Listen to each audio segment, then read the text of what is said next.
Honda Civic engine problem, pupugak-pugak.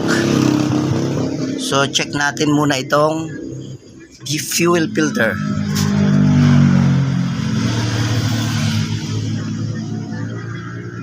So ayan, upon my checking, may napansin kagad ako. Itong kulay brown na ito ay tubig yan at latak. Ayan. So marumi ang tangke nito. Need ibaba ang tangke nito. Ayan ang dami Wala talagang matinong andar na ibibigay ito. Kasi maraming tubig at dumi. Umaandar naman kaso patayin. Walang minor. Palyado. Hard starting. So ito yung salarin. Yun. Marumi ang tangke. Lilinisin na rin itong carburetor. Kasi sigurado madumi yan sa loob. So pabili ako ng carburetor cleaner. Babakbakin ko yan lahat. Spark plug. Sabay na spark plug niyan.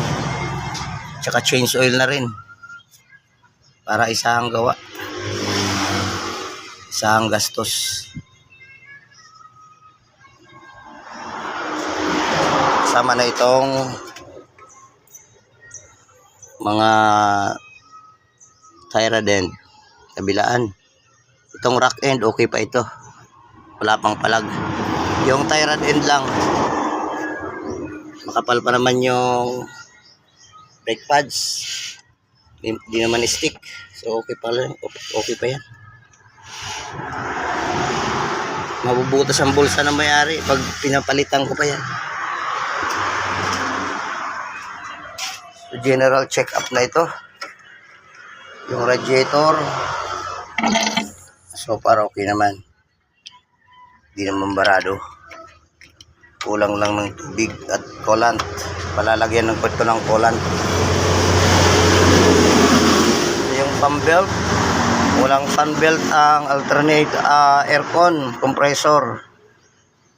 Yung alternator meron. Yung brake. Okay pa naman yung brake fluid niya. Nalinis pa naman. So yun lang.